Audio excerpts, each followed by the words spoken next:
제가 실물로 보니까 교수 같습니까? 경호차장 출신 같습니까? 예. 교수도 안 같고 경호차장 출신도 안 같죠. 예?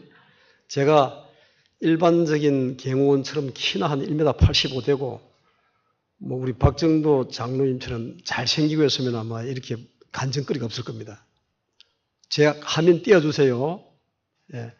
저는 정말 여러분 보시다시피 별로 체구도 안 크고 또 머리도 별로 안 좋아요. 진짜 하나님 은혜가 아니면은 감히 여기까지 올 수 없었기 때문에 제가 여러분과 같이 제 삶 속에서 함께 하신 하나님 은혜를 증거하고자 이 자리에 섰습니다. 한번 따라합시다. 하나님을 만나면은 기적이 일어난다. 예. 우리가 하나님의 아들이라 그러면서 하나님을 못 만나면은 홍길동이는 서자가 돼서 아버지 못 만났잖아요. 그 홍길동 시대 되면 안 된다는 거죠. 우리가 믿는 하나님은 이 시대도 우리와 함께 하시고 이 자리에 우리와 함께 할 줄 믿습니다. 우리 주변의 성도님들한테 앞뒤 좌우로 살아계신 하나님이 우리와 함께 하십니다. 인사 한번 합시다. 역시 틀립니다. 우리 장 목사님이 영적 트레이닝을 잘 시켜가지고 제가 많은 교회를 다녔는데 틀리네 보니까 정말 제가 존경하는 우리 장성순 목사님 그리고 우리 서남교 성도님들 초빙해 주셔서 감사하고요. 저는 우리가 믿는 하나님은 이 시대도 살아계시고 우리가 주일 낮 예배만이 아니고 오후 예배만이 아니고 우리가 예배 주님의 이름으로 예배 드릴 때마다 그 하나님은 말씀으로 찬양으로 기도로 우리와 함께 하시고 또 그 기적의 하나님 우리와 함께 하실 때 우리가 어떤 능치 못함이 없을 줄로 믿습니다. 그래서 오늘 이 시간 말씀을 통해서 우리가 찬양을 통해서 하나님을 체험하고 기적의 시간이 되기를 주님의 이름으로 소망드립니다. 예. 보시다시피 정상적인 교육도 못 받고 국악으로 성장해서 청와대 경호차장 부총장 이 기적 같은 걸로 살고 있는 주장로는 처음에는 이 무당들 푸닥거리하는 지리산 꼴짝이 태어났어요. 저는 어릴 때 저거 보고 컸습니다. 어릴 때 제 아들이 지금 결혼하고 나이가 31살인데 초등학교 때 처음으로 시골에 한 데려갔더만 아버지 고향이 여기냐고. 그래 맞다. 그때 제가 직급이 부장급이 안 됐거든요. 그래도 하는 말이 야 개천에서 용났다 그러더만 아버지 보고 하는 말이구나. 네, 정말 시골이에요. 네. 아버지가 초등학교 2학년 때까지는 사업을 잘 했습니다. 저희 삼촌 한 분이 지금 82 되신 분이 계신데 6.25 전쟁 이후에 50년대 중반에 그 지리산 꼴짝이에서 부산 사범학교를 유학 보낸 집안이에요. 잘 살았어요. 제 기억에 초등학교 들어가기 전에 어디서 돈을 버려온지 모르겠지만 큰아버지 아버지가 막 그냥 드릉드릉한 차를 몰고 와서 돈을 버려오면은 대청 마루 위에 돈을요 우리 경상도 말로 막 불어놓습니다. 포대기를 갖다 부어가지고 그 밤새도록 촛불 켜놓고 등불 켜놓고 돈을 전 식구들이 둘러앉아서 돈을 세고 했어요. 그런 집안이었고 저는 뭣도 모르고 돈인지도 모르고 그 돈 막 끄집어내가지고 딱지도 만들고 그 돈으로 딱지 만든 집안에 태어났습니다. 그런데 이제 저희 어릴 때 보니까 할머니가 저희들은 그저 뭐 무속 정도가 아니고 뭐 조상신 뭐 유불교 다 혼합을 해가지고 얼마나 무당들을 많이 부르는지 고방이라고 저희 뒷간에는 항상 무당들이 살았어요. 촛불 흔들고 또 사업이 안 되면 더 흔들고 그러다 보니까 무당 수가 많아지는 것은 집안 망하는 것과 비례가 됩니다. 막 서너 명이 오다가 분대가 오다가 나중에 몇십 명이 오니까 집안이 망가져가지고 초등학교 2학년 1학기 때 아버지가 깨워서 손을 잡고 일렀는데 그때부터 하루 내 차를 타고 배 타고 간 곳이 거제도예요. 내 생각에 돈 다 막 그냥 실패하고 어디 피난한다고 간 곳이 지리산 꼴짝이에서 거제도로 숨은 것 같아요. 그러니까. 사실 저는 그 뒤로부터 별로 학교를 못 다녔습니다. 초등학교 와도 부모님 별치했고 제가 커서 학교 가서 한번 떼보니까 초등학교 다닌 횟수가 4년, 5년이 채 못 되는 것 같아요. 그 뒤로 중학교는 저희들이 클 때 중학교를 거의 못 다녔습니다. 우리 반의 아이들이 60명이면은 중학교 가는 확률이 절반도 안 됐어요. 그 전에 부모님도 없고 못 가지 않습니까? 그래서 우리 삼촌이 고아원에 보내가지고 제가 현재 월드비전 이사인데 월드비전에서 6.25 전쟁 고아를 위해서 설립한 고아원에 갔는데 얼마나 고아원이 터시가 센지 모르겠어요. 예를 들어서 6.25 전쟁 때 아버지가 막 장렬하게 전사한 그런 고아가 힘을 줍니다. 고아원에서는. 그게 이제 고아원에 흔히 말하는 성골, 딩골이에요. 저는 잘 산 집 아들이다 보니까 막 이 자식 너 임마 왜 우리가 뺏어 물어봤냐고. 저는 카이스트에 와서 우리 사이에 구석구석에 있는 기득권의 세력들에 대한 처참함을 체험을 했는데 어릴 때부터 저는 알았어요. 그 고아원에 60년대에도 이 기득권 세력들이 자기 밥 뺏어먹으러 온 사람으로 취급받아가지고 결국 2년도 못 다니고 대구로 올라왔어요. 대구 바늘 땅에 영수학원도 있었어요. 지금 나이 50 후반 되면 영수학원 알 거예요. 그거 막 청소하면서 제가 이제 공부도 하고. 그리고 제가 고등학교 간다는 것은 생각도 못 했습니다. 그런데 누가 그래요. 대구 성광고등학교가 있는데 그거는 너처럼 신앙이 좋은 사람들은 다닐 수가 있다. 크리스찬 학교라고 그래가지고. 그래서 제가 주간에는 직장 생활하고 야간 공부한 학교 다녔는데 어떻게 제가 예수님을 믿게 됐냐면은 거제도에서 학교도 못 가고 있는데 그때 제 느낌에 아들 남편이 원양 어선 나가고 하면은 이 나이 드신 분들이 거의 교회에 와서 찬양하고 성경 말씀 윤도하고 그랬었어요. 그러니까 우리 지리산 밑에처럼 그 섬에도 굉장히 무속신앙 미신이 강했는데 아주 뭐 몇 명은 철저하게 그냥 막 진짜 초대교회처럼 찬양하고 저는 그 속에서 밥 얻어 먹으면서 많은 성경 말씀을 배우고 들었습니다. 그리고 처음 본 교회에서 내가 본 게 주 예수를 믿으라 이걸 초등학교 2학년 제가 이제 한번 봅니다. 근데 그때까지만 저는 교회 구경을 못 했어요. 교회나 하나님에 대한 말씀을 못 들었습니다. 근데 저는 저 글자를 보는 순간부터 제 성이 주가다 보니까 예수란 사람은 아저씨 이름인 줄 알았어요. 그 주 예수. 왜냐하면 우리 지리산 골짜기 밑에는 그때 통나무를 잘라가지고 붓글씨서가 문패를 붙였거든요.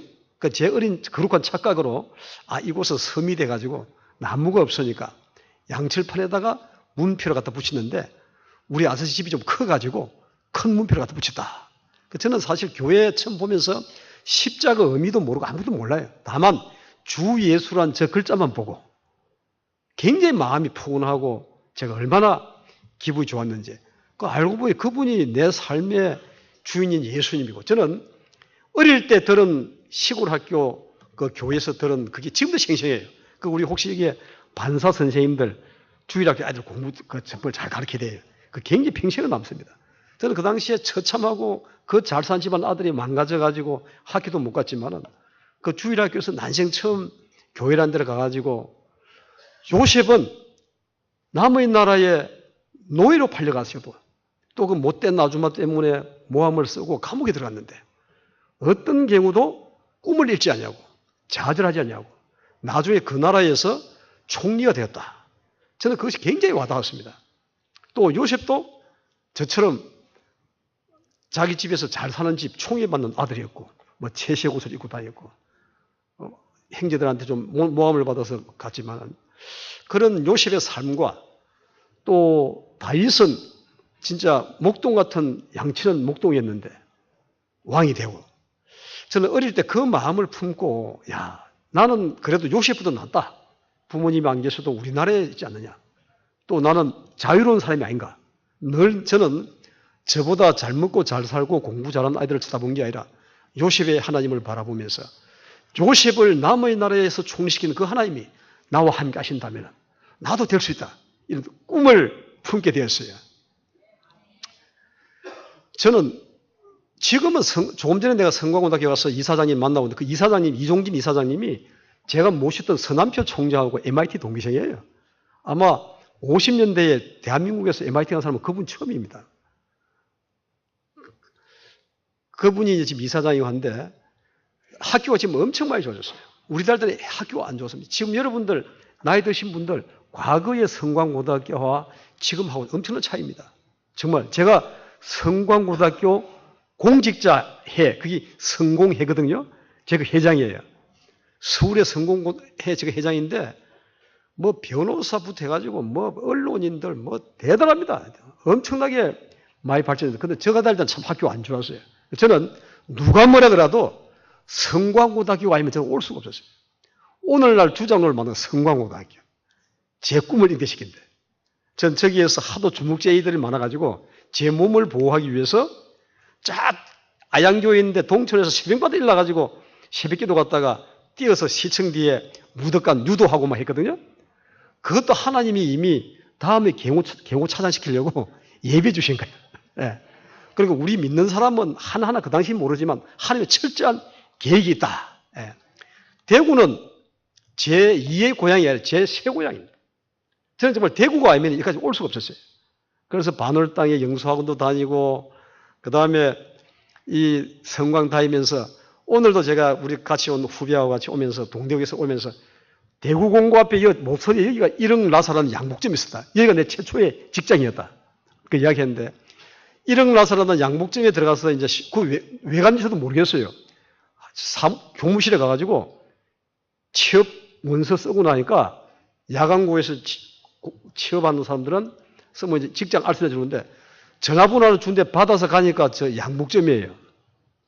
청소 열심히 하고 막 다 했는데 양복점의 심부름꾼은 눈치껏 바늘 잘 끼워가지고 그 양복 만드는 기능직이 하면은 딱 갖다 주고 해야 되는데 제가 어릴 때부터 떠도로 생활하다 보니까 이 바늘 낄 줄을 몰라가지고 얼마나 낑낑거리는지 모르면 그 바늘이요.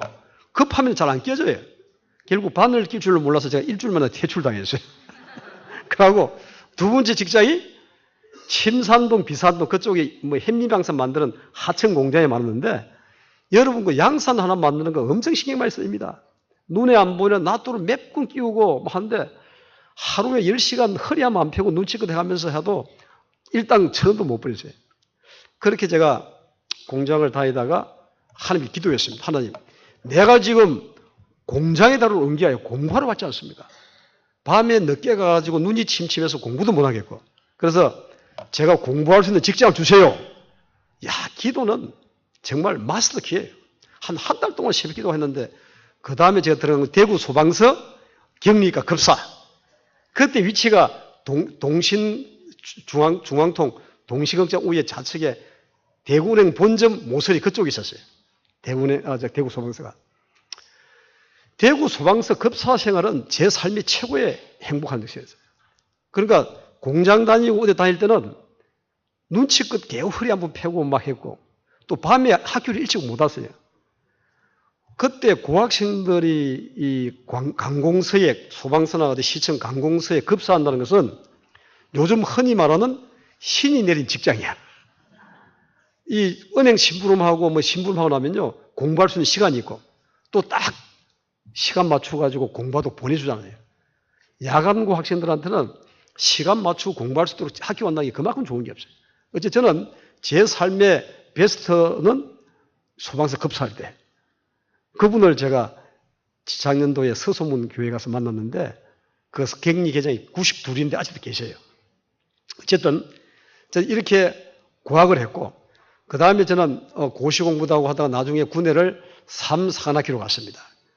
저는 3산학기로 가서 국가의 충성을 배웠고 또 나라에 대한 것을 제가 배웠어요. 제가 전방 근무를 마치고 전산 장교 시절에 프로그램을 할 줄 몰라가지고 바로 청와대 앞에 정부 전자계산소라고 공직자들 프로그램 교육시킨 데가 있었어요. 그런데 저는 그때까지만 하더라도 나는 기초가 부족해. 정상적인 학교를 못 다니기 때문에. 또 지금은 프로그래머가 쉬운데요. 우리 처음 배울 때는 엄청 프로그램 어려웠어요. 이름도 엄청 어려워. 뭐 머신 랭귀지, 어셈블리 랭귀지. 그래서 별로 못했어요. 못하는 사람들끼리 모여서 한 60명 교육반 중에서도 제가 그중에 절반도 안 됐어요. 그래서 저는 그 당시마다 완전 밑바닥이었어요. 그런데 어느 날 점심을 먹고 나서 시간이 좀 남아가지고 청와대 앞에서 쭉 이제 그 은행나무 많잖아요. 막 이 9월, 10월 됐습니다. 이쯤 돼가지고, 친구들 몇 명하고 다니는데, 누가 그래요. 저 집 좋은 거 한번 보러 가자고. 그래서 경복궁 뒤이기 때문에 전혀 청와대인 줄은 몰랐습니다.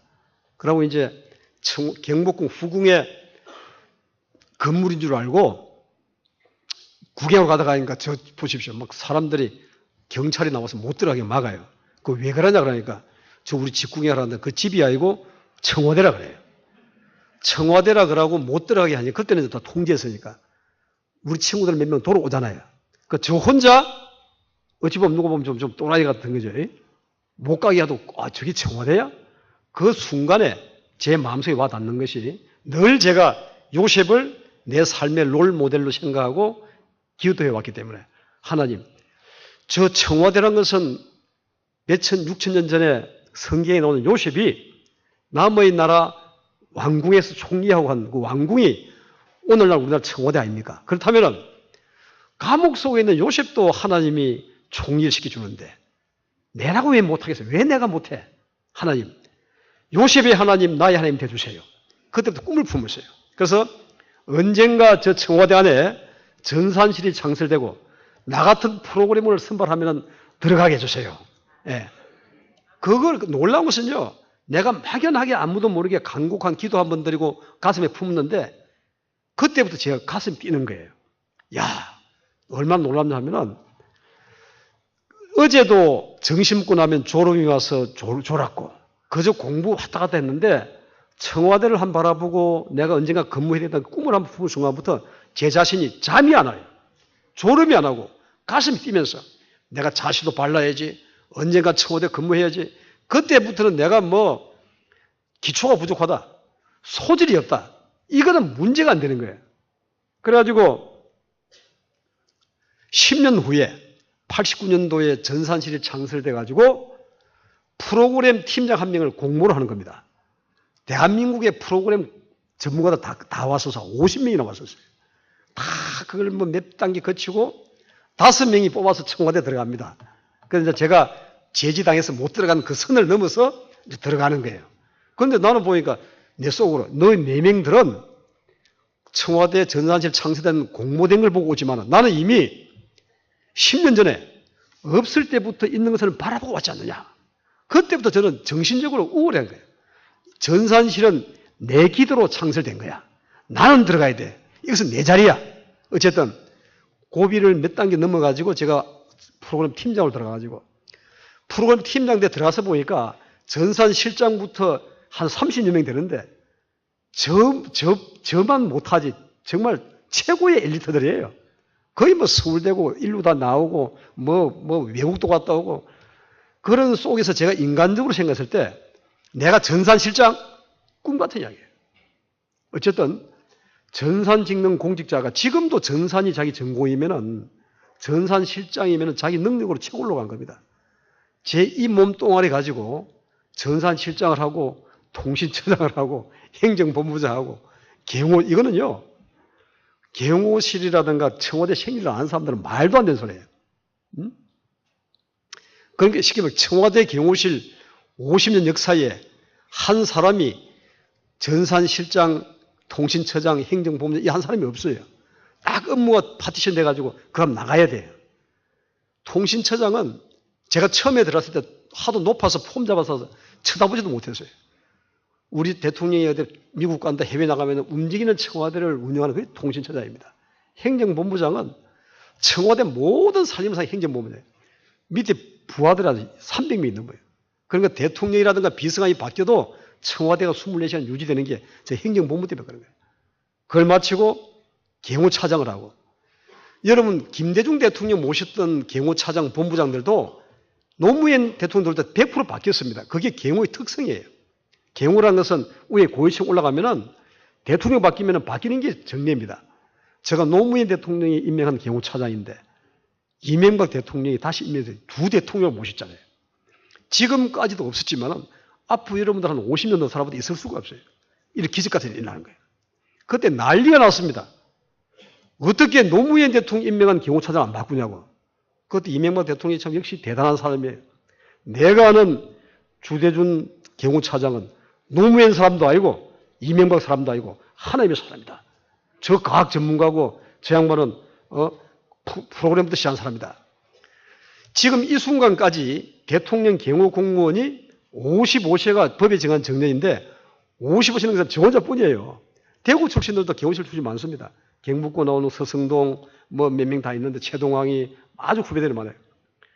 경호차장만이 아니고 본부장만이 아니고 경호실 간부들이 고위층이 되면 바뀌다 보니까 정년을 못 넘겨요. 현재까지 저 혼자 정년 넘겼다. 저 같은 체구가 어떻게 그 큰 사람들을 다 제치고 할 수 있느냐. 과거의 통제 위주의 물리적인 경호를 과학적으로 바꿨다는 거예요. 예, 한번 보세요. 이 속에 보면요, 앉아있는 가운데 줄에 조그마한 제가 그게 재고 다 큰, 저만 빠지면 평균 신장이 1m 85, 86이에요. 예? 그 제가 제일 차장이고 옆에 본부장들이잖아요. 뒤에 부장들이고. 물론 저 중에 한 2명은 차장이 나왔지만 저는 저걸 보면서 지금도 생각합니다. 야, 정말 내 능력으로 할 수 있겠냐? 감히 인간이 제 능력으로는 할 수 없어. 지금 가라면 할 수 없을 것 같아요. 정말 하나님 은혜가 아니면은 못했다. 이런 기적가들을 내야 되는 이야기죠. 저는 왜 나를 청와대 근무했을까? 그러니까 사람이 마음으로 자기 길을 계획할지라도 발걸음을 인도하신 요 하나님이라고 했어요. 왜 내 발걸음을 인도해가지고 그 교육관 사람들 중에서 몇 명을 데리고 청와대 앞을 왔다 갔다 했고 다른 사람들 돌아왔는데 내 혼자 유독 청와대를 바라보고 꿈을 품고 꿈을 준 뜻이 무엇인가? 저는 제 능력으로는 청와대 올 수가 없어요. 그때 육군 전산장교 출신, 어떻게 육군 대위가 청와대 근무하다 꿈을 꾸냐 이거예요. 말도 안 되는 소리예요. 예. 저는 이렇습니다. 하나님께서 반드시 나를 통해서 청와대 살 일이 있기 때문에 나를 부르신 거다. 그러니까 우리가 존재하는 것은 철저한 하나님의 계획이 있다는 거예요. 이 세상에 존재하는 어떤 미생물이든 동물이든 뭐 전자제품 하나도 존재하는 목적과 의미와 가치가 있잖아요. 이런 것 없이는 있을 수 없다는 거예요. 그러면 하나님이 나를 청와대 파서 목적이 무엇일까? 기독신회 창립이었어요. 나를 통해서 기독신회를 창립하고 그때마다 저는 새벽기도 가고 교회 할 때마다 유독 목사님들이 청와대에 찬송 소리가 울려 퍼지고 기도 소리가 울려 퍼지는 청와대 되게 했어요. 그게 저 귀에 못이 박혔어요.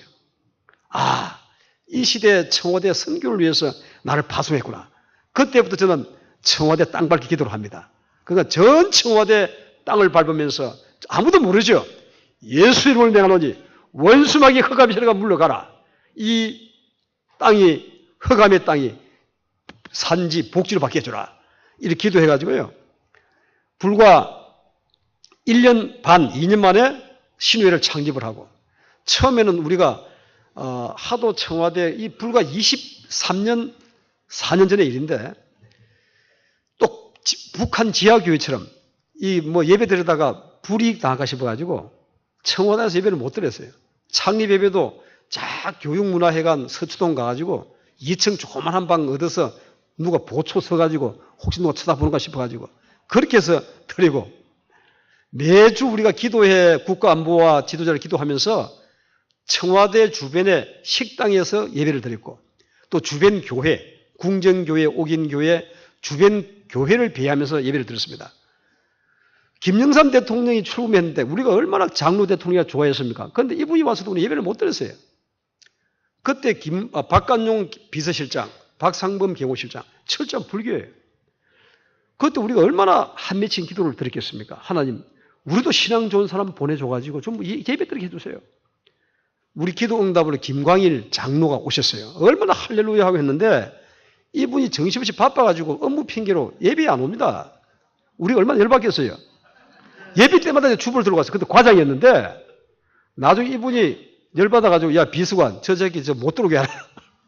저를 하도 예배 오러갖고 간사한다고 못 들어오게 하라. 그때 비서관이 지금 새누리당 김장실 국회의원이 비서관 했었어요. 제가 뭐 사무실 안 들어가면 못 들어갑니까? 무전 나오잖아요. 비서관 온다고. 현관에 갔다가 회장 갔다가 가는 곳곳마다 예배 오라고 하니까 이게 비서실 실장 문에 저는 못 들어오라고 방붙인 거예요. 나중에 저놈 자식이 언제 나타날지 모르니까 저놈 때문에 청와대 근무 못 하겠다. 협상을 시작하는 거예요. 제가 한 게 비서실장님이 장로인 줄 다 아는데 당신이 예배에 관심이 없으니까 밑에 비서관들, 국장들 아무도 안 온다. 한 번만 상징적으로 참석해달라. 내가 간청을 했어요. 언제 가면 되겠냐? 바쁘니까 우리가 7시 예배 시작해서 한 7시 4, 50분 되면 설교 끝나고 8시쯤 되면 끝나니까 7시 한 40분 돼 오셔요. 그래서 이분이 이제 그때 김영삼 대통령이 해외 출국하고 순방 중에 나가고 그 김관일 실장이 그때 굉장히 경제가 안 좋아서 당정청 경제대책회의를 하다가 청와대에서 하다가 7시 한 반 되니까 한 30분 휴회하자. 8시에 속기하자. 그러고 이분은 내하고 약속한 장소로 오는 겁니다. 저는 이제 처음으로 우리 전 회원들한테 청와대에서 예배 드린다고 방을 부쳐가니까 평상시에 한 5, 60명 나오던 회원들이 청와대 안에 예배 드린다니까 절반도 안 나와요. 그냥 우리끼리 예배 드리지 걔도 청와대 들어가서 우리가 예배 드리는 거 뽀록 나면은 눈치 보인다고. 그런데 그분이 이제 내한테 딱 이제 2층으로 들어오는데 목사님이 설교를 마무리하다가 비서실장이 들어오시니까 그분은 전혀 왜 온지 모르거든요. 야, 이 비서실장이 경무에 시달리다가 이렇게 오는데 내가 은혜로운 말씀을 다시 좀 전해야지. 그럼 말씀을 다시 막 요약해 하는 거예요. 이분은 한 10분 앉았다 가려고 그랬는데 막 하다 보니까 어쨌든 한 30분, 40분 지체됐습니다. 회의장에서 난리가 났습니다. 비서실장이 어디 갔냐고. 추적하니까 어디 청와대 예배 드리는 데 갔다 그러거든요. 전 청와대 소문이 다 났어요. 그 다음날 어떻게 소문이 났냐면은 비서실장이 경제대책회의를 하다가 막 안 풀리고 머리가 아프니까 청와대 신우에 예배 드리러 갔다는 거예요. 어쨌든 그게 오늘날 청와대 신우회가 지금 공시가 된 거예요. 이 공직사회 웃깁니다. 한 분 관례만 되면은 유지가 되는 거예요. 어쨌든 그렇게 해가지고 한번 보세요. 오전 예배 드릴 때 저는 이 사진을 볼 때마다 그 한 500여 명이 참석했었어요. 저 300명 들어가는 강당에 다 차가지고 사무실 2개를 CCTV 틀어가지고 아마 우리나라의 70년대, 80년대 부흥기의 최고로 성공회를 하듯이 아마 청와대 신우회가 이런 시기가 다시 올지 제가 모르겠어요. 대단한 이렇게 하고 이명박 대통령도 우리가 95년도 신한국당 국회의원 시절에 제가 같이 집회 모시면서 장로님 앞으로 대통령 돼야죠. 우리 같이 기도해가지고 13년 만에 대통령 아닙니까? 저는 바라봄의 법칙으로 제가 이제 노태우 대통령한테 군복 입었어요. 청와대 입성해서 복음의 사명, 내 복음의 사명을 걸고 신우회를 창립하고 저는 청와대 떠나는 마지막 순간까지 청와대 기독신우회를 섬겨서 제 일석을 생각했어요. 그러고 청와대를 중심으로 입법부, 사법부, 행정부, 전 지방자치단체 그때 이의건 경북지사 시절에도 우리 같이 활동했어요. 그러니까 제주도까지 전 지자체 뭐 입법부, 사법, 국회 몽땅 해가지고 전국 공직자 선교회를 창립을 하고 이렇게 선교 활동을 한 것이 앞에 제가 마치 무용담처럼 자랑했던 그런 기적 같은 일이 선교 때문에 선교 때문에. 제가 청와대 선교하면서 온갖 시련과 고난은 밤샘 철야로 다 말씀 못 드립니다. 저는 그때마다 베드로전서 1장 5절 말씀이 그렇게 은혜스러웠어요. 너 믿음의 실은 믿음의 확실함은 불로 연단하여도 없어질 정금보다 귀하다. 예수님 나타나서 칭찬과 영광과 존귀를 얻게 하며 때로는 예수님 때문에 멱살 잡히고 온갖 비난을 받지만은 그 사명은 정금보다 귀하고 예수님 나타나서 칭찬과 영광을 얻게 돼요. 정부 바뀔 때마다 늘 제가 퇴출 1호예요. 저는 돌이켜봤습니다. 내가 처음에 하나님 정권 바뀔 때마다 내가 늘 퇴출 1호고 저놈은 예수 때문에 나간다 그랬는데 예수 꼴통 예수 불통 그랬는데 왜 내가 전무후무하게 이렇게 생겼습니까? 보니까요.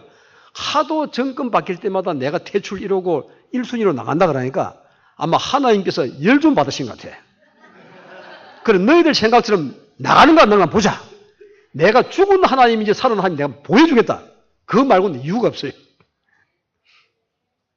저는 모함도 많이 당했고 네 하면 죽인다 말 많이 들었지만은 당당하게 지혜를 주셔가지고 대처를 했고요.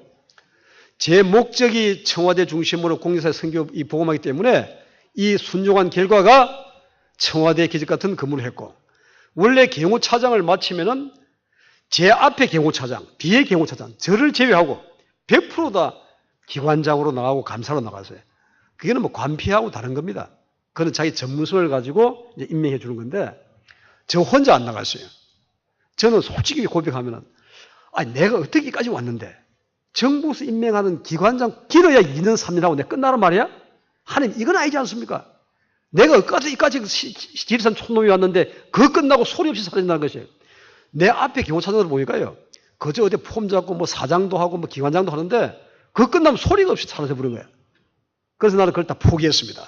포기하고 하나님 내 길 인도해주세요. 그리고 2009년부터 제가 야간고다이고 할 때 삼덕교회 홍대희 목사님 계실 때 막 새벽에 나오고 하기 때문에 제일 먼저 제가 삼덕교회 와서 간정 집회를 했어요. 2009년도에. 그리고 부산의 수영로교회 정필도 목사님 불러서 갔다가 또 최홍준 목사님 교회 이 부산 제주도부터 쫙 그냥 파주 원주까지 100여 교회 다니면서 그때 저는 이제 전직 경호차장이지만은 백수잖아요. 현재는. 그런데 저는 어디서 힘이 나는지. 여러분 이 산청 촌놈을 여기까지 인도하신 하나님이 어떻게 저를 쓰시는지 한번 보십시오. 아침마다 기도하면 제가 막 가슴이 뜁니다. 하나님 주시는 것 정말 꿈과 비전이 저를 주체할 수 없었어요. 막 그랬거든요. 그걸 여러분 기억할지 모르겠지만 2009년도에 77 디도석을 하면은 마치 우리가 바다에 세월호가 사건 난 것처럼 사이버의 세월호 같은 게 77 디도서예요.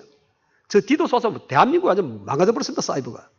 그러다 보니까 카이스트가 제가 카이스트 교수가 이전까지는 학생들이 해킹 동아리 만들고 동아리 차원에서 학생들이 활동을 했는데 사이버 보안에 대한 센터는 없었고 전공도 없었고 완전 무방비였어요. 그때 이 선한표 총장이 우리가 정부 출연 학교인데 정부 예산을 쓰면서 운영하는 학교인데 사이버 위기가 왔는데 어떻게 해야 되냐 우리가. 그때 대책을 세운 것이 정부기관, 중요한 정부기관에서 오랫동안 사이버 보안을 전공을 했고 또 학위가 있어서 교수 임용하는데 문제가 없고 아주 건실한 사람을 우리가 교수를 채용한다. 이런만 주대주의가 아니지 주대주의 잡아오라고 하나님이 명을 내린 거예요. 저만큼 청와대에서 이렇게 사이버 전문한 사람이 없어요. 그래서 제가 초빙 때 갔습니다. 가서 원래 부총장 보직은 2년입니다. 학교 위기가 쏟아지고 저는 돌이켜보니까 카이스트 40년 역사에 제가 갔을 때만큼 또 소용돌이 친 적이 없었어요. 원래 조용한 대학입니다. 그 대학이. 과학기술 연구한 대학인데 여러분 봤잖아요. TV에 3년 전에 막 아이들이 막 뛰어내려요. 지금 뛰어낸 아이들 대책해야 하는데 또 한 명 뛰어내렸다는 거야. 그런 위기에 저를 부총장을 시키고 부총장 교수들 1년도 못해요. 제가 3년을 하고 대학원을 설립하고 센터를 설립하고 카이스트에서도 40년 역사에 없었다. 여러분 카이스트가 어떤 학교입니까? 대한민국에 머리 좋다는 사람 다 가 있는 데 아닙니까? 얼마나 웃기냐 하면은 한 교수가 자기가 좋은 고등학교를 못 나와서 열등감이 있대. 너 어디 나왔는데? 서울고를 나왔대. 서울고.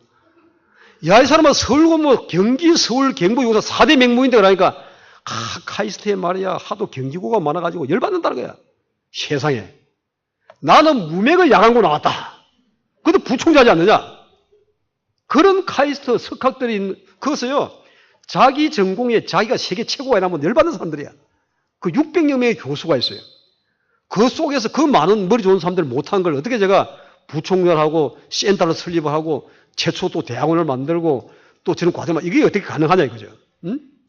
우리 카이스트에 노무현 대통령 시절에 건호규 부총리도 교수를 하고 있고 DJ 때 배수는 장관도 하고 지금 현재는 이명박 정부가 끝난 김상엽 수석비서관도 지금 하고 있고 예를 들어서 각 정부마다 자기 전공을 가지고 한 사람씩 교수로 오지만은 저처럼 다른 보직한 사람 아무것도 없어요. 자기 전공 교수뿐이 못해서. 그럼 여러분 보세요. 지금 앞에 온 장관들 부총리하고 제하고 비교가 되냐 이거죠. 예? 세상적인 기준과 능력으로 말도 안 되는 소리예요. 제가 그 양반들 옆에는 못 가요. 그런데 왜 그 사람들이 못한 걸 저는 할 수 있냐 이거죠. 복음의 사명자는 내 능력이 아니라 하나님의 능력으로 능치 못함이 없다. 믿는 자에게는 이러한 표적이 있다. 너희가 내 이름 예수 이름으로 귀신을 쫓아내고 새 방언을 말하며 뱀을 집어올리며 무슨 독을 마실 때 해를 받지 않는다는 거예요. 병든 자의 손을 나 이런 예수의 능력과 예수의 건시하면은 세상에 뭐 서울대학교고 뭐 하버드고 이런 데 비교가 되냐 이거죠. 이런 당당한 복음의 사명자, 하나님의 권능을 할 수 있다는 거죠. 저는 감히 고백합니다. 제가 예수를 믿지 않았다면 그 부잣집 아들이 한탄하고 원망하고 불평하다가 자살했든지 잘 돼봐야 우리 어릴 때 모산집 아이들 무슨 많이 살았어요. 무슨을 해야 되는 팔자예요. 제가. 만약 제가 적당히 예수 믿고 복음 전파의 사명자 안 됐다면 제 고향 면석이나 군의 계장국이 못했을 거예요. 제 어릴 때 가장 공부 잘한 친구가 우리 고향 군의 과장을 하고 퇴직을 했어요. 작년도에. 난 그 친구 볼 때마다 나는 저놈보다 공부도 못했는데 학교도 못 다녔는데 내가 만약 예수 믿지 않았다면 예수님의 권능이 나와 함께 하지 않았다면 난 저놈 밑에서 면석이도 못했다. 그게 제 현주소예요. 기적의 하나님을 만나서 복음 전파한 것이 제 운명을 바꾼 거예요. 예수를 믿은 다음에도 과거에 젖어가지고 원망하고 불평하고 한탄하다면 그건 난 예수 믿는 게 아니신 겁니다.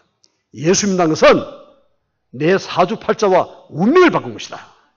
내가 예수 믿기 전과 후가 차이가 있어야 되는 거예요. 천하 세상 다 준다 하더라도 내가 예수 믿고 내 운명이 바뀌었다. 이만한 팔자가 없다는 거죠. 저 날마다 고백합니다. 저는 아무것도 아니에요. 할 수도 없어요. 주님만이 나의 전부입니다. 나의 나된 것은 주님의 은혜이다.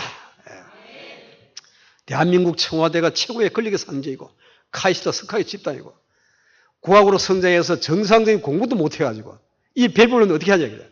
이런 기적 같은 일이 원동력이 뭐냐? 오늘 제가 말씀드린 바라보며 법칙이에요.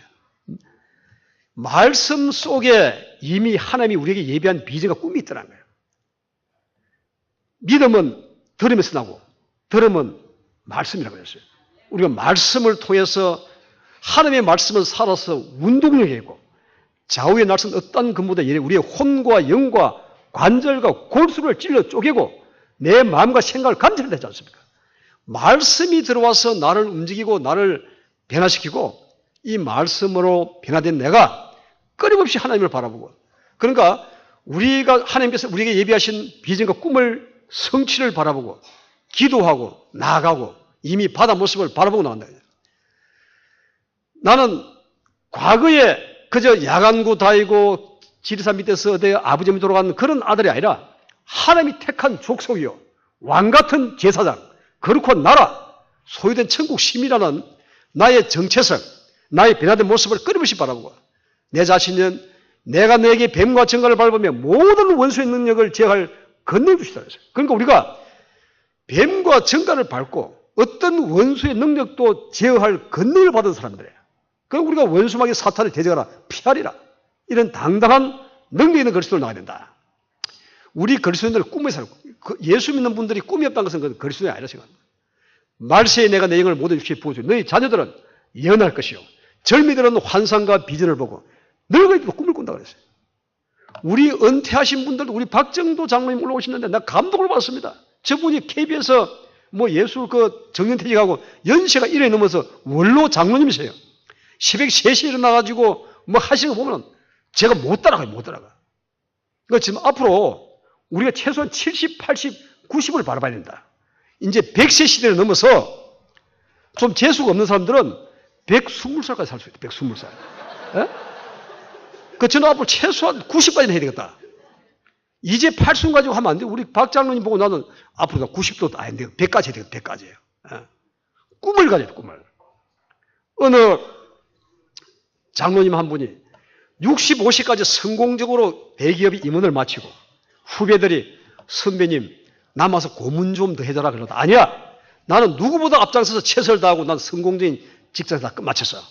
혼자 끝마쳤다고 나와가지고 그냥 세월을 보냈는데 나중에 나이 90에 돌이켜보니 나이 90세에 생일상을 받고 돌이켜보니까 65세까지는 눈보다 열심히 살았는데 65세 후에 75세, 85세, 25년 동안 한 게 없더라고요. 그분이 그때부터 다시 시작했답니다. 내가 100세 때 생일상 받을 때 후회하지 않으려고. 지금부터 우리가 후회하지 않냐고 꿈을 꾸고 나가면은 하나님이 우리를 통한 특별한 예비인 줄 믿습니다. 제가 체험한 것은 내 능력은 할 수 없었어요. 도저히 불가능하지만은 기적의 하나님을 바라보고 꿈을 품고 나가니까 이 꿈이요. 나를 움직여요. 그러니까 내가 능력이 있고 머리가 좋고 이래서 하는 게 아니라 하나님 지금 내가 할 수 없어요. 하지만 하나님 능력을 믿습니다. 당당하게 기도하고 내 가진 달란트 할 수 있는 최선을 다할 때 나머지 부분은 하나님이 채워주신다. 자기 달란트를 다 써야 돼요. 할 수 있는 최선을 다해야 돼요. 그러면은 내 능력이란 것은 내 꿈에 걸맞게 발전되더라는 거예요. 꿈을 품으니까 꿈이 날 끌고 가더라.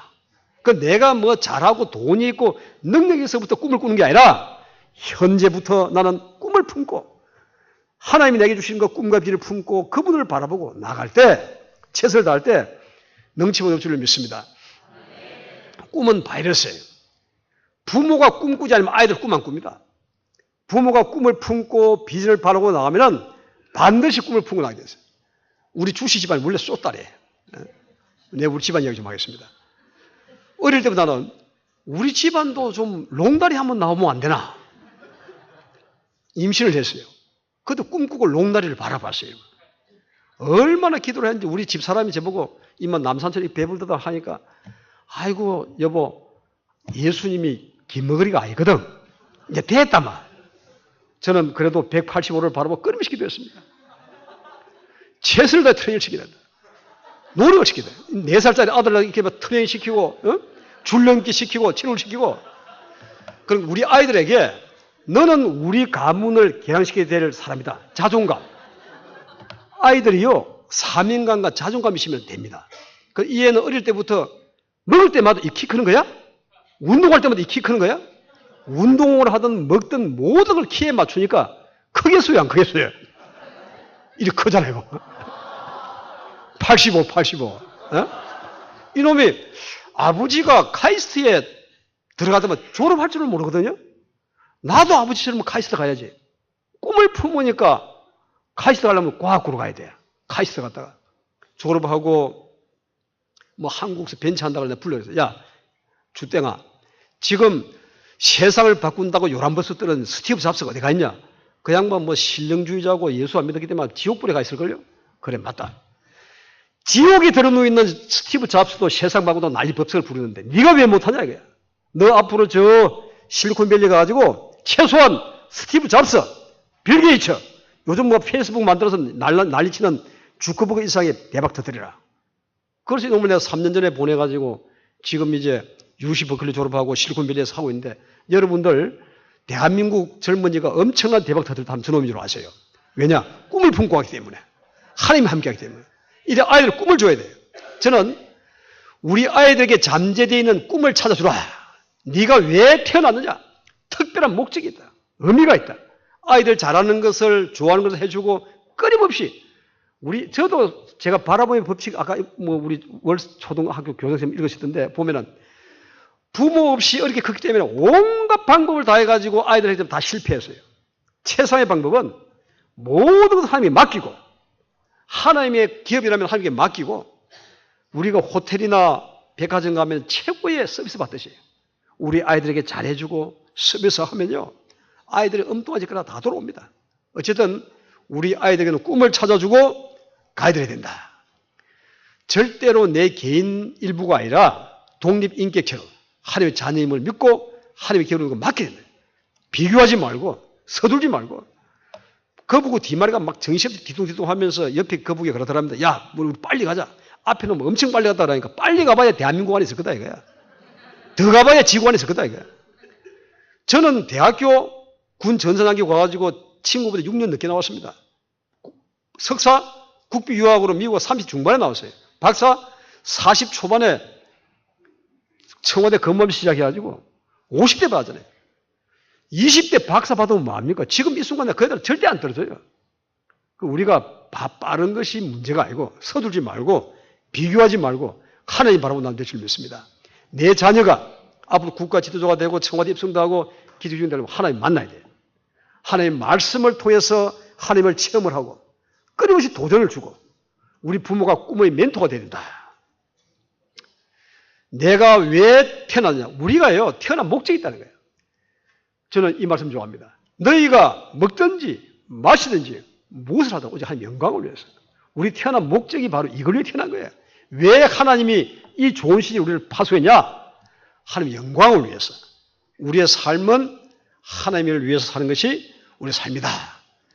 여호와를 기뻐하면 마음의 소원. 저는 통상 사람들이 뭐 사업 이거 망가지고 안 되면은 목사님 내가 좀 사업 성공하고 열심히 나올게요. 목사님 내가 뭐 취직 잘하고 내가 할 거예요. 그러는데 사업이 안 될수록, 취업이 안 될수록, 승진이 안 될수록 어떻게 하면 내가 하나님 마음에 들 수 있을까? 여호와를 기뻐하면 마음의 소원을 이루어주면 되지 않습니까? 기뻐이 뭐냐? 복음을 전하라 이거야. 우리 주변에 내 아파트 단지, 내 직장, 내 이웃은 하나님이 나에게 분양한 복음의 산지다.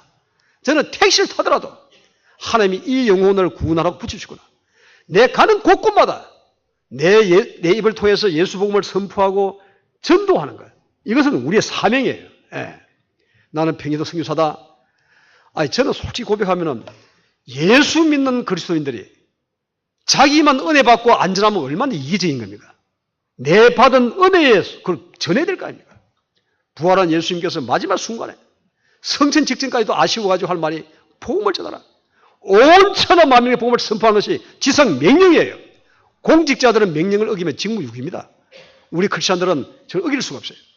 저는 뭐 놀라운 것은 요즘도 그 병력교회에서 있는데 제가 가장 이 활동을 많이 한 것이 그 부총장하고 바쁠 때 부총장 하죠. 또 대학원 강의해야죠. 센터 한 20, 30명 센터장 해야죠. 연구해야죠. 또 최고 경제과정 한 5, 60명 모아서 1인 4역 5역 할 때 그 바쁜 시절에 제가 깜짝 놀란 것이 1년에 120, 30회를 집회 다녔어요. 내가 그때 하루를 바빠서 통일을 못 냈는데 가장 바쁜 것, 가장 많은 것은 남양주에 11시 한 500여 명의 대집회, 새신자 집회하고 그 택시로 대전에 비전교회 와서 하고 저녁은 홍성 갔더라고요. 보니까. 한 분은 진해 갔다가 부산 갔다가 서울에 하고. 저는 어떤 경우도 내가 가능성을 내려놓고 한다 하면 불가능이 없는 거예요. 어쨌든 여러분들은 우리가 사는 것은 복음을 전한 것이다. 하나님 바라봐야 돼요. 오늘 본문 말해서 기적을 베푸시면 죽은 자도 살리고 없는 것도 인생을 바라보고 우리가 바라볼 수 없고 믿을 수 없지만 꿈꾸고 바라보면 이루시는 하나님입니다. 이 하나님 바라고 최선을 다해야 된다. 전심으로 찾고 찾으면 만나리지 않습니까? 와서 기도하라. 내가 들을 것이요. 전심으로 찾고 찾으면 나를 만나리라. 너는 내게 부르짖으라. 내가 내게 응답하였고 너가 알지 못하고 빌 수 있는 보인댔지 않습니까? 우리가 말씀을 내 마음과 생각을 컨트롤하고 움직이도록 해나가면 능치 못함이 없다. 그래서 말씀이에요. 말씀. 말씀이 내 생각과 마음을 움직이고 끊임없이 나를 인도해 가도록. 저는 제일 좋아하는 말씀이에요. 할 수 있는 게 무슨 말이야. 믿는 자에게 능치 못함이 없다. 저는 지금도 하나님이 저 별 따라 오라고 하면 별 따라 올라가야 되는 거예요. 왜? 예수 안에서 능치 못함이 없다. 예수님은 기적의 주님이에요. 바라보고 나가야 되고. 믿음의 기조는 기적을 가져온다. 저는 이 말씀 제일 좋아합니다. 너희 중에 누구든지 지혜가 부족하거든 모든 사람에게 후히 주시고 꾸짖지 않으면 하나님 구하라. 그리하면 주신다 했지 않습니까? 구하면 주신다는데 안 구하면 안 되는 거예요. 안 구하면 안 주시는 거예요. 저는 이 말씀 붙잡고 통신처장, 행정부, 청와대 할 때마다 하나님 나는 아무것도 할 수가 없어요. 정말 만나처럼 하루 쓰고 나면 하루 쓰고 없어요. 아침마다 안 부러질 수가 없어요. 그럼 내가 생각할 수 없는 지혜를 주셔가지고 너 가진 달란트, IT 달란트라는 경우를 고학하라. 그건 이 발상과 이 모든 것은요, 하나님 주신 지혜는 상상을 초월하는 거예요. 발상의 전환이야. 이런 지혜를 받아가지고 여기까지 왔습니다. 여러분, 모세의 기적, 엘리야의 기적, 무리의 베드로 기적. 왜 내가 못해? 왜 내가 못해가 제가 이번에 쓴 책입니다. 한번 따라합시다. 나도 기적의 주인공이 될 수가 있다. 왜 내가 못하냐 이거죠. 왜 못해? 왜 내가 못해? 에? 나도 할 수 있다. 누가 기적을 체험하냐? 하나님을 만난 믿음의 사람이야. 하나님을 만나고 말씀으로 무장한 믿음의 사람. 꿈을 품고 도전하는 사람.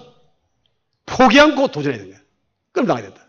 한번 따라합시다. 기적은 내 믿음으로 내가 체험할 것이다. 내 능력으로 한 게 아니에요. 내 믿음으로. 믿음으로 결단하면 천국도 침노자일 것이라고 했어요. 우리가 이 세상에 존재하는 모든 것은 못할 것이 없는 거예요. 못할 산도 없다. 예. 온전한 내 믿음으로 기적이 되자. 건배입니다. 예. 그리하지 않으시더라도 예. 우리가 뭐 청와대도 못 가고 카이스트도 못 가고 어떠하더라도 내 하루의 삶을 주님이 기억한 삶을 살아야 되겠다. 내가 어느 날 천국 갔는데 막 예수님이 막 맨발로 튀어나와서 서남교회 박장 나왔다고 막 안고 하는데 한 사람하고 멀뚱멀뚱 본둥만둥 어떻게 하겠습니까? 다시 돌아올 수도 없는데. 어쨌든 우리의 하루의 삶이 예수님이 기억할 수 있는 삶이 되겠다. 주님의 영광을 생명을 걸자. 아놀드 토인비가 라면요 20세기 최고의 미래학자, 역사학자예요. 이 아놀드 토인비가 죽을 때 되었어요. 자기 제자들 다 구르먹고 한 말이 미래는 미래가 있다고 민작에 온다. 미래가 있다고 믿지 않냐면 미래가 왔다 도망간다는 거예요. 저는 오늘 여러분에게 도전합니다. 한번 따라합시다. 기적이 하나님을 믿고 도전한 자에게 반드시 다가온다. 제가 체험한 거예요. 먼저 믿고 내가 할 수 있는 최선을 다해 도전하면 기적이 아니라는 것이 기적입니다. 예. 복음의 사명자는 하나님이 사용하시는 거예요. 기준이 될 수가 있다. 현재 여러분이 생각할 때 주장로의 경쟁력, 운동력이 뭐라 생각합니까? 예. 여러분도 한번 해보세요. 최고의 학문, 명문 가문, 과거에 고시를 패스하고 서울대를 나오고 뭐 경북고를 나오고 이거 아무 의미가 없는 거예요. 이런 최고의 학문과 내 의미가 없다. 현재 내 태도가 어떠냐? 현재 내 포지션, 현재 내 생각, 내가 지향하는 방향이 나를 끌고 가는 거예요. 절대 과거에 안주해가지고 하지 말고 지금 이 순간부터 내가 어떤 태도를 가지고 어떤 생각을 가지고 하나님을 바라보고 담대하게 복음을 선포해 나가는 것이 내 인생을 결정한다. 결단의 시간입니다. 내 교회 부흥과 내 직장 성교를 꿈꾸자. 그저 적당하게 신앙생활하고 적당히 갈 수도 있습니다. 하지만은 정말 같은 값이면 이왕 믿었다면은 생명을 걸고 내가 이 복음을 선포하게 태어났다는데 복음의 생명을 걸고 내 직장, 내 이웃, 내 가정을 위해서 내 교회를 위해서 생명 걸고 성령 충만한 복음의 삶이 되어서 기적의 중이 되죠. 제가 지금 현재 작년도부터 올해가 제가 한국 직장 성교연합회 대표회장이에요. 어제도 아침 9시부터 전국 직장 대표들 모여서 서울 종로교회에서 오후 늦게까지 했는데 참 가슴이 아픈 게요. 호남을 가면요. 익산 직장성교연합회, 그럼 익산 시청, 경찰청, 방송국, 왕청 다 모여 있습니다. 익산, 군산, 전주, 여수, 순천, 목포 도시마다 그 신우회가 다 연합을 해가지고 엄청납니다. 기본적으로 35%, 30% 이상이 크리스찬들이에요. 어제도 대구 경북은 아무도 없어요. 보면. 그나마 이의근 지사님 계실 때는 조금 더 괜찮았었어요. 나는 바라옵기는 우리 서남교회 성도인들이 정말 복음을 무장해가지고 대구 한번 바꿔보자. 할렐루야! 네. 복음의 생명 걸면은 하나님이 여러분 책임져주시는 거예요. 너희는 먼저 그의 나라와 그의를 구하라. 그리하면 이 모든 것 해주신다 그랬어요. 이 모든 것 속에는 여러분이 그토록 갈구하는 내 성공, 내 승진, 내 자녀 모든 게 들어있다는 거예요. 하나님이 보시기에 정말 내 믿는 하나님이 이 우주 만물을 창조하셔 지금도 운행하신다면 그분이 보시기에 내 사업 성공하는 거, 내 승진하는 거, 내 자녀들 문제 이거는요 진짜 먼지 하나도 안 되는 거예요. 떡 한 조각도 안 돼. 우리가 거기에 생명을 걸잖아요. 정말 우리가 귀한 복음에 생명 걸고 그분 마음에 들고 그분을 인도하는 삶을 살아갈 때 그토록 갈구하는 내 사업과 내 가문과 내 모든 것은 하나님 책임질 줄 믿습니다. 그리고 기적이 중되고 어떤 경우도 꿈을 포기하지만 오늘 꿈을 품고 하나님 바라보고 나가면요 예수 믿지 않는 사람들이 막 쪼아대요. 너 주제에 무슨 너 예수 뭐 한데 어떤 경우도 꿈을 뺏기지 말고 성실 나가자. 한번 따라합시다. 나는 대구 복음화의 사명자다. 기도하거든. 대구를 품고 나가야 돼요. 인생에 주신 하나님을 만나고 꿈을 품고 끊임없이 성령의 인도하심으로 내 삶의 전능력에서 예배 드릴 때만이 아니라 내가 잠을 자든 뭘 하든 내 삶의 24시간 영역에서 하나님의 영광을 위해서 생명을 걸자. 네, 저는 바라보며 붙이는 믿음과 독서, 링컨도 그랬고 빌 게이츠도 그랬고 나는 오늘 꼭 여러분에게 독사기를 권장합니다. 정상적인 학교를 못 나왔지만 학교에서 배울 수 없는 지혜를 쓰던 지혜의 셈이 바로 독서예요. 지혜의 창고, 지혜의 교실. 물론 책을 읽는다고 다 성공은 아닙니다. 그런데 중요한 것은 성공한 사람 치고 책 안 읽는 사람은 없어요. 그리고 독서 안 하고 책 안 읽고 성공한 사람이 없습니다. 예. 저는 이 바람의 법칙을 벌써 한 50세가 나왔고 우리가 손자들 보라고 손녀들 보라고 이 어린이집도 나왔고 이 기적은 내가 청와대 선교하면서 나왔던 거고 이것이 이번 나온 거예요. 내가 이번에 이원대 목사님한테 한 몇십 건 나눴는데 정말 여러분 읽어보면요. 내가 지금까지 말씀 다 못 드린 사항이 지금 여기 있고 한 따라 합시다. 포기 않고 도전한다면 왜 내가 못해?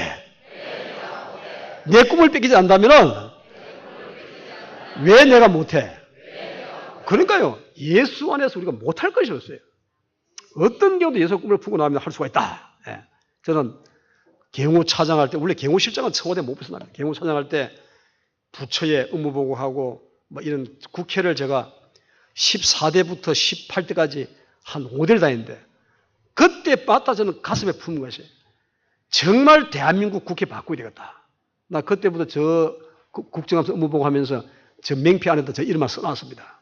여러분 제가 국회의원 되겠어요? 안 되겠어요? 안 될 수가 없어요. 대한민국을 혁신하고 국회를 혁신하고 세상을 바꾸는 리더십. 영국의 윌리엄 윌버포스는 18세기의 영국의 경제 동력, 재정 자원이 바로 노예제도였어요. 노예를 팔아서 국가 경제력을 확보했고 노예 팔아서 노예를 운용하면서 인력을 창출했고 노예가 영국을 살리는 경제 동력이었지만 윌리엄 윌버포스는 저 한 사람 때문에 노예제도를 해방시키잖아요. 저는 앞으로 대한민국을 살리는 윌리엄 윌버포스가 되겠다. 제가 어릴 때 내가 고대 다닐 때 이 대구는 섬유 산업의 메카였어요. 어찌 보면 대한민국 경제 동력의 원산지였습니다. 이 대한민국의 이 대구의 이 섬유 산업이 언젠가 사양될 걸 믿고 박정희 대통령께서 구미공단을 설립한 거예요. 왜 내가 먼저 제 책 읽어보면은 저는 그때 구미공단 70년도, 71년도에 노가다 제가 메고 했습니다. 노가다 평 내고 그 공단에 건물 지으면서 이 전자공단이 뭐지? 왜 이렇게 하지?